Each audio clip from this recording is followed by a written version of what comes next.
Subhanahu wa ta'ala, tetapi kebanyakan manusia ini sikapnya adalah jadala, suka membantah.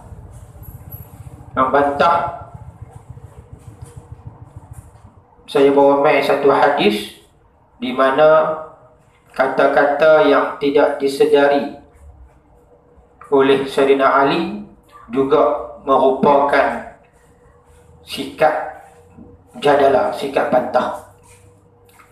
Ditonton ayat yang seterusnya, wa ma mana'an nasa ay yu'minu iz ja'ahumul huda wa yastaghfiru rabbahum.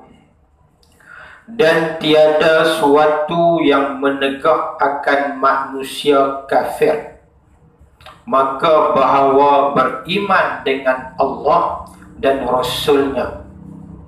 Tidak ada satu perkara seseorang pun yang menegak manusia yang kafir itu untuk mereka beriman kepada Allah dan untuk mereka beriman kepada Rasulnya, bila ketika datang akan mereka itu oleh hidayah Quran. Jadi tuan-tuan, kita baca ayat yang kedua dalam surah Al-Baqarah. Zalikal kitabu la raiba fi. Inilah Al-Quran yang tidak ada keraguan. Al-Quran itu merupakan hudan lil muttaqin, petunjuk hidayah bagi orang-orang yang bertakwa. Jadi ketika mana Al-Quran itu datang, tidak ada halangan untuk orang kafir untuk beriman kepada Allah dan Rasulnya. Jadi tuan-tuan, ayat ini menceritakan, menyebut tentang sikap orang kafir Quraisy ketika mana mereka mula-mula mendengar kitab Al-Quran yang dibaca oleh Nabi sallallahu alaihi wasallam. Ketika datang akan mereka itu oleh hidayah Quran dan minta ampun mereka itu akan Tuhan mereka daripada dosa mereka itu. Jadi itu tuan-tuan terjemahan ayat yang dibaca. Selain mereka menerima, selain tidak ada halangan untuk mereka menerima hidayah, juga tidak ada halangan bagi mereka untuk mereka meminta ampun daripada segala dosa yang telah mereka lakukan. Kerana Quran menunjuk akan mereka itu peraturan muslihat dunia akhirat, diterima oleh akal yang salim. Tuan-tuan, Al-Quran merupakan kitab petunjuk yang menerangkan peraturan-peraturan kemaslahatan manusia untuk hidup di dunia dan juga di akhirat. Dan Al-Quran itu boleh diterima oleh orang yang mempunyai akal yang salim. Salim maksudnya selamat, salim maksudnya sejahtera, salim maksudnya sihat. Akal yang salim adalah akal yang apabila dia mendengar Al-Quran, dia dapat menerima. Tetapi akal itu, akal yang tidak salim, dia telah pun dicemari dengan beberapa virus. Ataupun akal yang tidak salim ini, dia telah dimandulkan oleh beberapa virus pemikiran. Tuan-tuan, akal yang salim, akal yang selamat, dia dapat menerima hidayah petunjuk Al-Quranul Karim. Kerana Al-Quran adalah petunjuk jalan untuk hidup di dunia sampai di akhirat dan selamat. Jadi akal kita kalau tidak dicemari dengan virus ni tuan-tuan, antara virus yang disebut oleh beberapa ulama mutaakhir ini dipanggil pemikiran. virus pemikiran yang bertentangan dengan agama, dia menggunakan nas-nas agama. Seperti mana sekularisme, fahaman sekular, fahaman komunis yang tidak percaya akan berketuhanan, fahaman sekular yang memisahkan kehidupan dengan akhirat, yang memisahkan masjid dengan pentadbiran dan sebagainya. Jadi akal yang selamat adalah akal yang tidak dicemari oleh mana-mana fikiran yang bertentangan dengan Islam ataupun dengan Al-Quran. Kadang-kadang apabila akal dicemari, dia tidak dapat menerima petunjuk ni, walaupun dia memahami kaedah asas. Contohnya, kaedah asas untuk memahami Al-Quran adalah bahasa Arab. Berapa ramai orang yang tidak Islam belajar bahasa Arab bukan tujuan untuk menerima petunjuk, tetapi bagi tujuan untuk mengubah petunjuk tersebut. Tak lagi dia akan habaq orang kafir ni dengan hidayah, dia akan melemahkan, dia akan cuba untuk liyudhidu bihil haq, dia akan menghilangkan kebenaran yang sebenarnya. Jadi orang kafir, ataupun dalam konteks ayat ini kafir Quraisy, mereka tidak beriman kepada Rasul, tidak percaya akan adanya hari kebangkitan, tidak percaya kepada kewujudan Tuhan Allah yang sebenarnya. Mereka tidak menerima petunjuk sampai bila?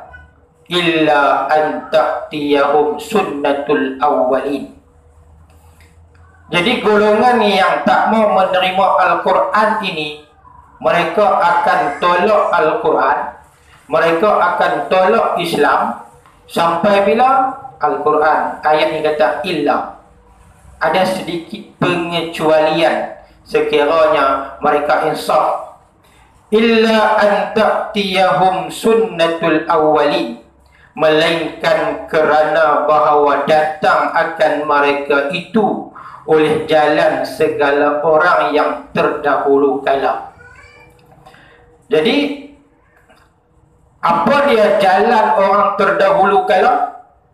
Sebelum umat Nabi Muhammad, sejak Nabi Adam sampai Nabi Isa alaihi wassalatu wassalam, kebanyakannya menolak dakwah Nabi. Mereka mendustakan apa yang dibawa oleh para Nabi. Maka datangkan cerita-cerita kepada orang kafir Quraisy tentang sunnatul awwalin, tentang jalan orang yang terdahulu kala, iaitu orang yang mengingkari perintah Allah dan Rasulnya, mereka akan ditimpa bala bencana sehingga Allah membinasakan mereka. Dia bermain contoh di sini. Orang dahulu kala ni yang bantah suruh Allah dan Rasulnya. Mereka membantah suruhan Allah, mereka membantah suruhan Rasul yang diutuskan kepada mereka, daripada binasa takdir atas mereka itu. Jadi apabila mereka membantah apa yang Rasul perintahkan, apa yang Allah perintahkan, maka Allah mentakdirkan mereka dibinasakan.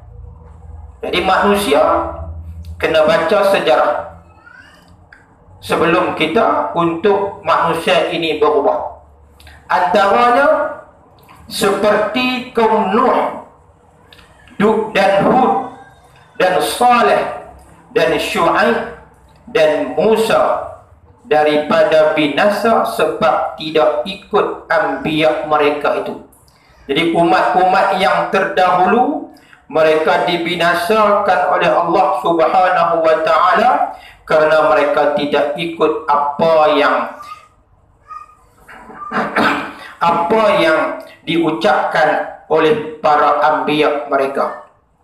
Dia bagi contoh di sini, dia mulakan dengan Nabi Nuh alaihi salam.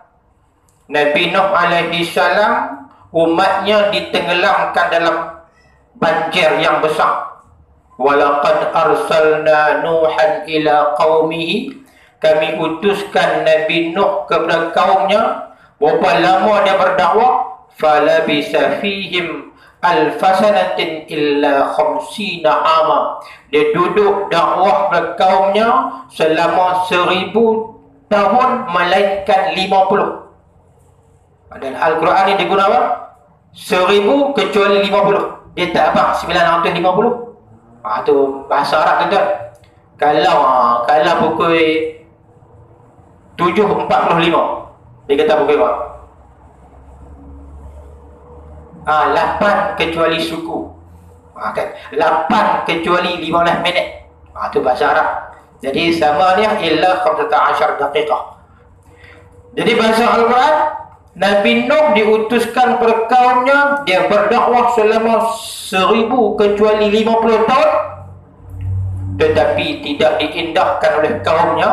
Yang kita baca selalu dah, hanya 80 orang saja yang menerima dakwah Nabi Nuh. Akhirnya fa'akhazahumut tufan, maka Allah menimpakan kepada mereka satu banjir yang begitu besar, yang kesemuanya dibinasakan, termasuklah anak dan istrinya yang tidak beriman.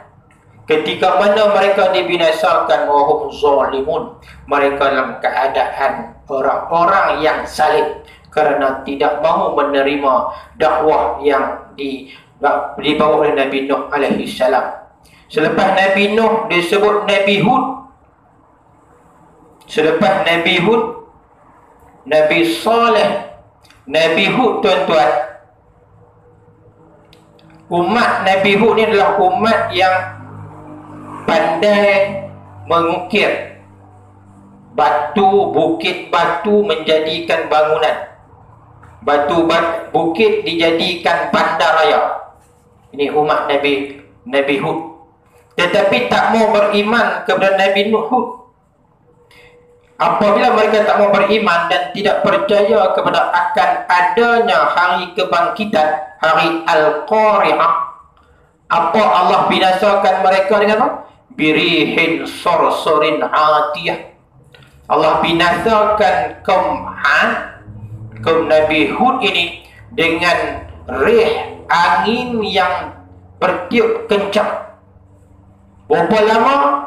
Sakharaha sab'a layalin wa samaniyata ayyamin husuma, selama 7 malam 8 hari tanpa henti. Tuan-tuan, kita kena seminit pun bumbung melambung hancur kan. Ni 7 hari 8 malam husuma, tak henti. Kalaulah engkau, hai Muhammad, tengok kejadian itu, seumpama daun kering yang gugur jatuh. Bermakna apa? Semua manusia yang mengingkari kaum Nabi Nuh, semua kaum Nabi Hud yang mengingkari perintah Allah dan Rasulnya, mereka dibinasakan. Kisah Fir'aun ditenggelamkan di dalam laut. Kaum Nabi Saleh kita baca dalam surah Wasyamsi wa duhaha, kan? 3 tahun lepas, ingat lagi? 3 ke 4 tahun lepas saya lupa lah, kan? Fadamdama alaihim rabbuhum bidzambihim fasawwaha wa la yakhafu uqbaha, kan? Allah dalam surah Hud, Allah ceritakan macam mana Allah binasakan kaum Samud dengan Allah timpakan kepada mereka as-sayhah, satu suara gempa yang begitu kuat, dengan suara tempikan yang kuat itu menyebabkan apa? Fa-asbahu fi diyarim jasimin, mereka jadi jenazah. Dengan mereka dilambungkan dengan suara yang kuat itu ke atas, jatuh terus terbenam di dalam bumi, menyebabkan kosong saja bumi dan dimusnahkan oleh Allah Subhanahu wa ta'ala. Jadi manusia yang kafir ini, adakah mereka nak beriman apabila datangnya kebinasaan kepada kaum yang terdahulu? Ini persoalan yang ditunjukkan dalam ayat ini. atau ya'tiyahumul azabu qubula, atau datang akan mereka itu, orang-orang yang kafir itu, kaum Quraisy yang tak beriman itu, oleh azab hadapan mata, iaitu bunuh pada Badar. Tuan-tuan, dua contoh kemungkinan manusia yang tak beriman ini ataupun kafir Quraisy yang tak beriman ini, mereka boleh beriman dengan yang keduanya. Mereka nampak di hadapan mata kepala mereka, mereka kalah begitu teruk dalam peperangan Badar.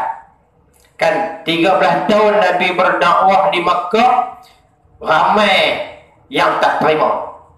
Bahkan Nabi dihina, Nabi dicaci, Nabi disakiti 13 tahun di Makkah. Apabila Nabi berhijrah, tahun yang kedua berlaku peperangan di satu tempat nama dia Badar. Kafir Quraisy yang cukup kelengkapan tentera, yang bilangan tenteranya melebihi tentera Islam yang jumlahnya 313 orang, dengan kelengkapan peperangan yang tidak mencukupi, dapat mengalahkan jumlah yang ramai yang dilengkapkan dengan alat persenjataan peperangan pada ketika itu. Jadi tuan-tuan, dalam peperangan ini kafir Quraisy kalah. Kalah teruk tuan-tuan. Bukan kalah 1-0, 2-0 tak. Kalah ni seumpama gurun lawan Brazil. Kan? Juara dunia lawan gurun. Gurun mengalahkan Brazil. Jadi heran tuan-tuan. Jadi Islam yang, tentera Islam yang tak ramai, yang tak cukup kelengkapan, mengalahkan satu pasukan yang pandai perang, yang cukup kelengkapan, bermakna malu teruk. Sepatutnya kafir Quraisy mengambil pengajaran dengan kekalahan dalam peperangan Badar.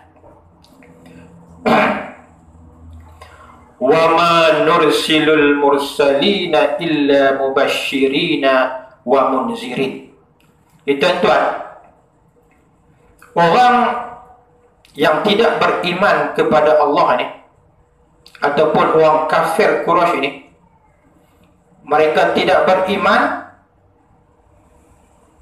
kerana tak lagi dia akan habaq, mereka telah melakukan banyak dosa yang menyebabkan hati-hati mereka telah pun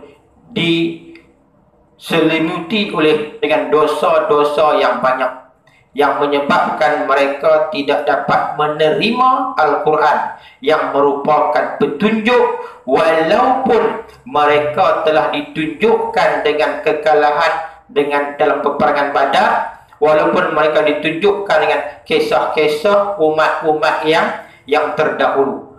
Bahkan mereka minta pula kepada Nabi dengan permintaan yang begitu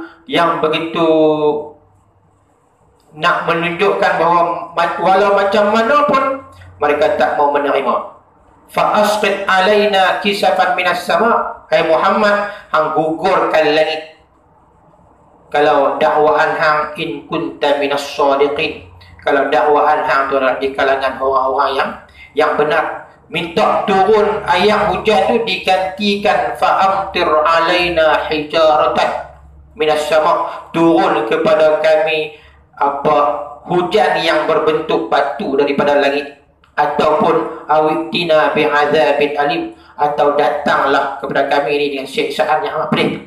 Hai Muhammad, engkau ceritakan kepada kami umat-umat yang terdahulu dibinasakan begitu teruk, engkau buat pula kepada kami macam mana umat yang terdahulu. Jadi tuan-tuan, ayat yang seterusnya Allah habaq tugas para nabi. Wa ma nursilul mursalina illa mubashshirina wa munzirin. Dan tiada kami suruh akan segala pesuruhan itu, para nabi, dan tidaklah kami perintahkan ataupun suruh kepada para nabi itu melainkan kerana menyukai segala orang beriman, orang yang mukminin, dengan syurga, dan menakuti segala kafir itu dengan neraka. Jadi kerja Rasul, Allah kata kami tidak utuskan seorang Rasul pun melainkan ke semua Rasul itu kerja mereka yang pertama Mubashirin. Mubashirin memberi khabar gembira kepada orang yang beriman akan dimasukkan ke dalam syurga. Munzirin, orang memberi peringatan ancaman kepada orang kafir bahawa mereka akan dimasukkan ke dalam neraka. Itu kerja Rasul. Demikianlah orang yang mengajar. Kita boleh juga menyebut demikianlah orang yang menjalankan tugas para nabi. Pendakwah juga, pengajar juga. Tiada sunyi daripada dua perkara itu. Satu, jadi siapa-siapa yang berada di atas jalan dakwah para nabi tidak akan sunyi daripada dua perkara. Dua perkara yang tadi, iaitu mubasyirin dan juga munzirin. Satu, ketika menyuka-nyuka kebajikan dan balasannya. Yang pertama tuan-tuan apa? Habaq kepada manusia ini tentang melakukan perkara-perkara yang baik, dan perkara yang baik ini akan dibalas dia dengan syurga. Dan satu, ketika menakuti jalan kejahatan dan balasannya. Dan yang keduanya tuan-tuan, kerja pendakwah ini adalah untuk menakutkan orang-orang akan melakukan kejahatan dan balasan orang yang melakukan kejahatan itu, iaitu neraka. Wa yujadilul ladzina kafaru bil batil. Tuan-tuan, disebut lagi sikap manusia ini. Sikap manusia ini dia ada pada orang kafir. Wa yujadilul ladzina kafaru bil batil, dan lawan berbantah oleh segala kafir itu dengan jalan yang batil, dengan jalan yang salah. Jadi apabila seruan para nabi, apabila seruan para rasul dan para anbiya, pasti akan di sana akan adanya yang berbantah. Wa yujadil ladzina kafaru bil batil, mereka akan berbantah.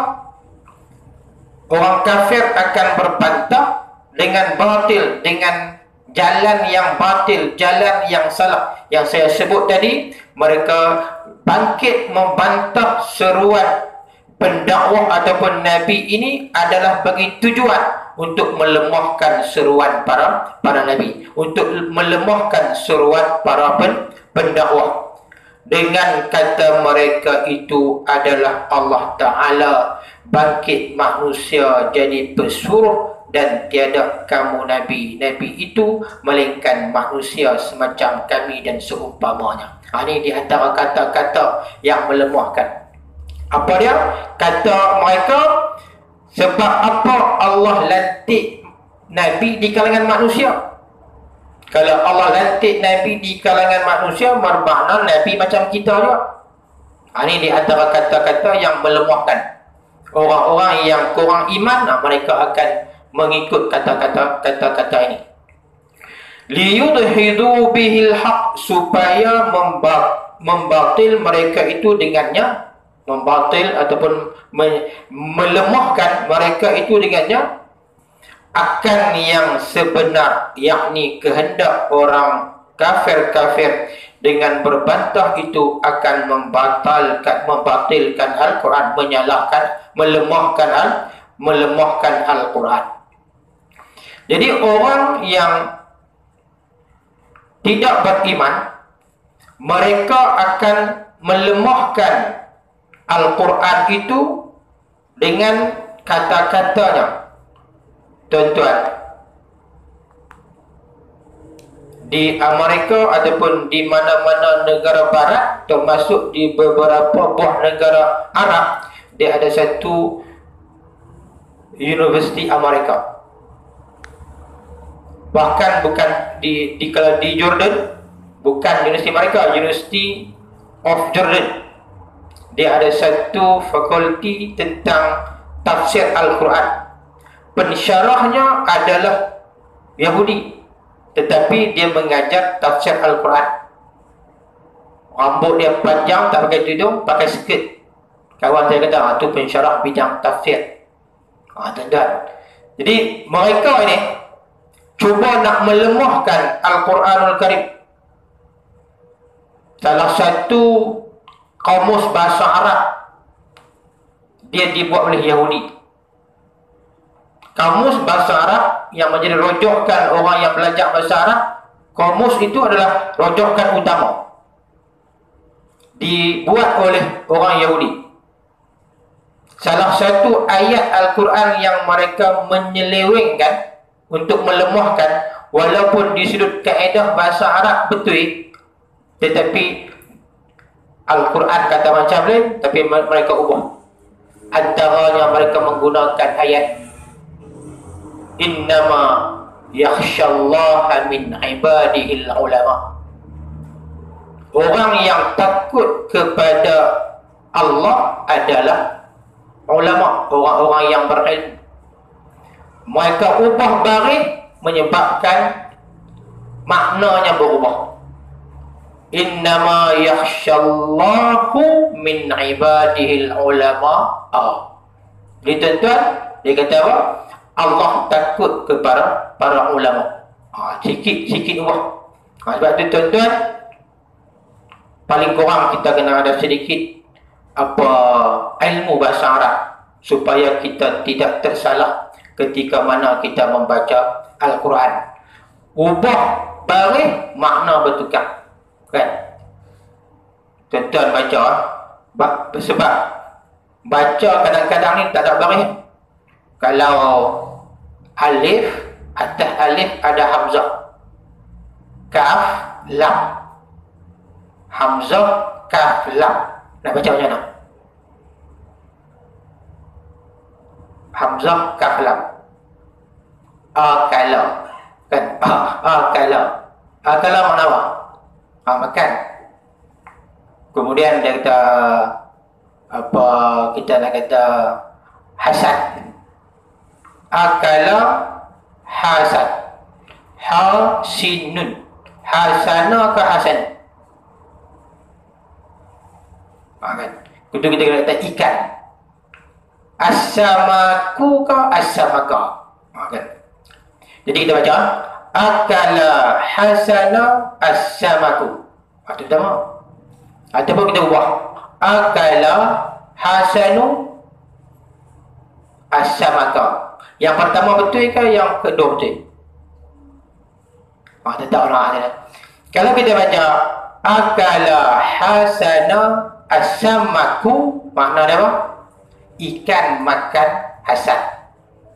Kalau dia kata akala hasanu as-samaka, ada betul. Hasan makan ikan. Makna perkataan tak berubah. Maksud tu berubah apabila berubahnya baris.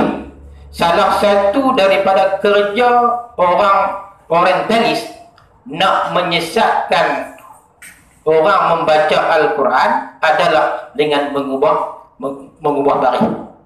Jadi tujuan apa? Liyudhidu bihil haq, untuk melemahkan kebenaran Al-Quran itu. Wattakhuzu ayati wa ma unziru huzwa, dan ambil mereka itu kafir-kafir akan segala ayatku Quran, dan barang yang dipertakut mereka itu daripada neraka itu perbuat istihza. Apa dia perbuat istihza? Olok-olok, maka mengolok-olok dengan Al-Quran dan dengan janji Allah itu kafir.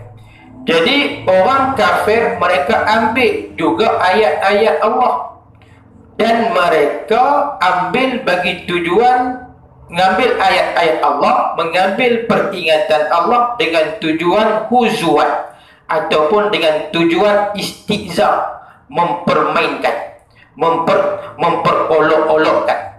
Jadi orang-orang yang memperolok-olokkan Al-Quran, orang-orang yang mempermain-mainkan peringatan inzar Allah ini,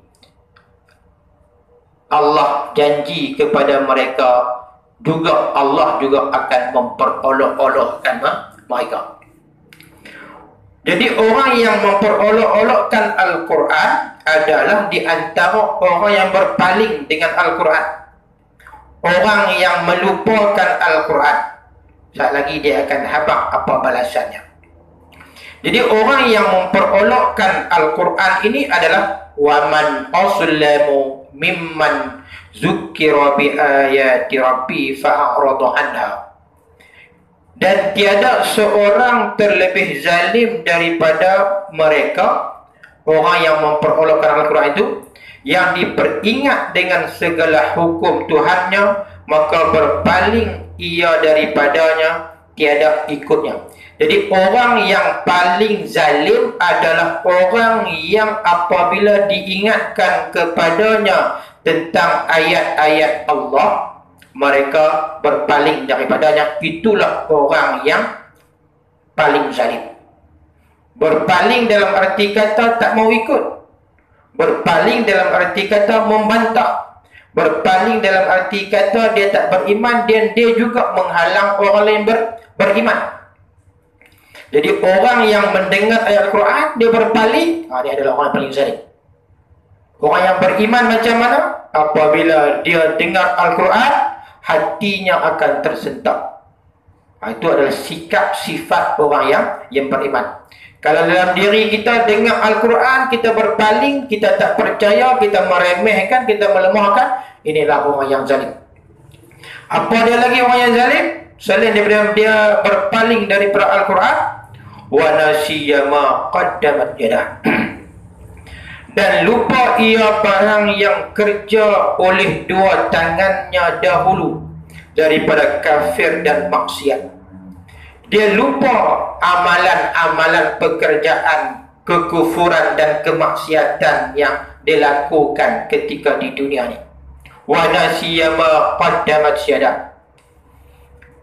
Inna ja'alna ala qulubihim akinnatan an yafqahu. Jadi tuan-tuan, orang yang tidak menerima Al-Quran, orang yang berpaling daripada Al-Quran, orang yang lupa akan kerja-kerja kemaksiatan kekufurannya, orang ini sebab apa? Allah kata, inna ja'alna ala qulubihim akinnatan ay yafqahu, bahawa kami telah jadi atas segala hati mereka itu tutupan daripada bahawa dapat faham mereka itu akan ia Quran, maka tiada faham mereka itu akan dia. Jadi sebab apa mereka tak mau menerima, mereka tolak, mereka berpaling? Kerana hati mereka telah pun ada akinnah. Apa ada akinnah? Ada tutupan. Apabila hati mereka ada tutupan, bermakna mereka tidak faham, bahkan mereka tidak akan faham apa yang diperdengarkan kepada mereka akan Al-Quran itu. Kan kita baca dulu dalam surah Al-Mutaffifin, Allah sebut kalla bal rana ala qulub, kalla bal ran ala qulubihim, apa dia? Bima kanu yaksibun. Orang kafir tak terima Al-Quran ni kerana dalam hati mereka ada ran, ada kekarat.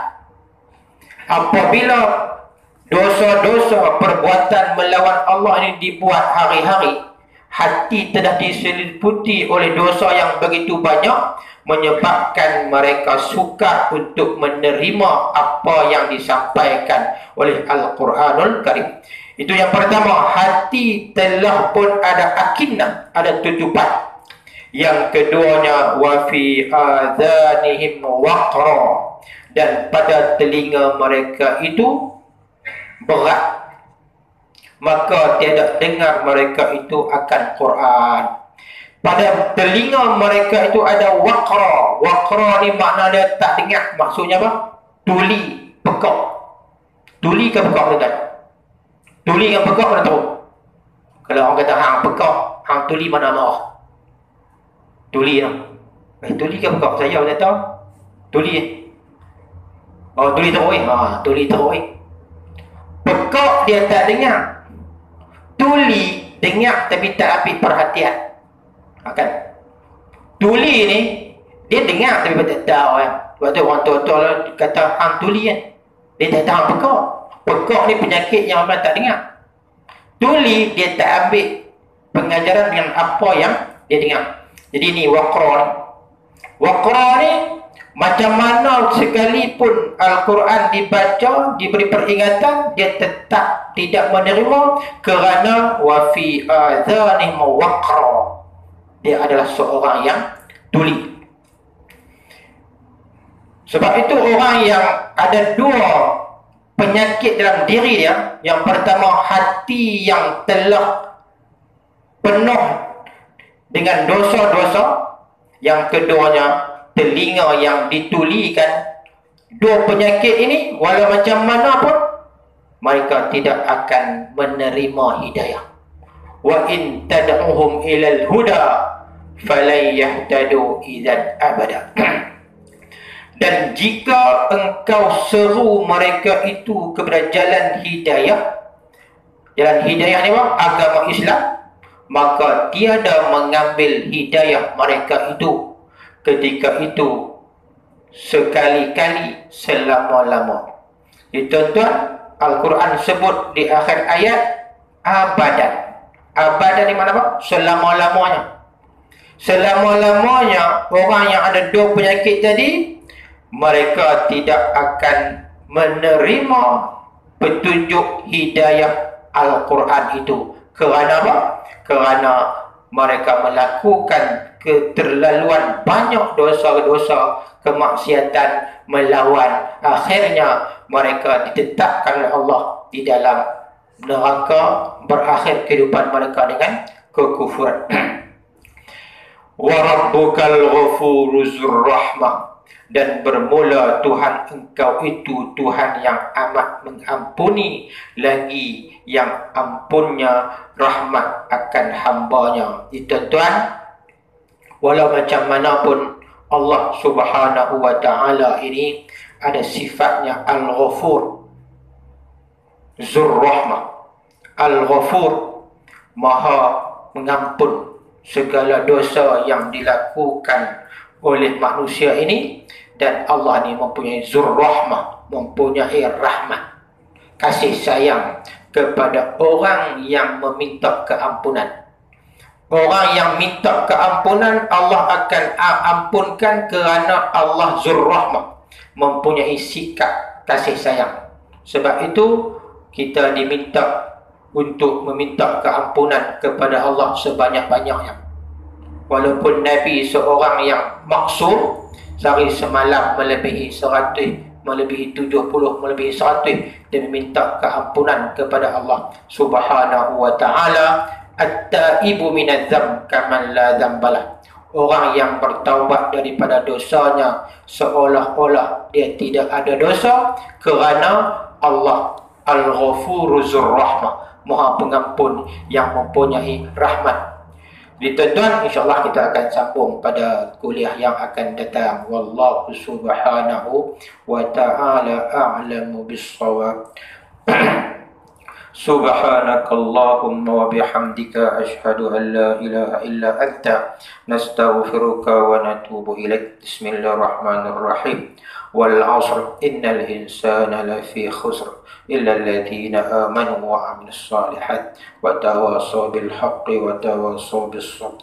Allahumma inna na'udzubika min 'ilmin la yanfa' wa qalbin la yakhsha wa nafsin la tashba' wa du'a'in la yustajabu laha. Allahumma dfa' 'anna al-bala' wal waba' wal ghala' wal fahsha' wal munkari wal fitan ma zahara minha wa ma batan. Walhamdulillahi rabbil alamin.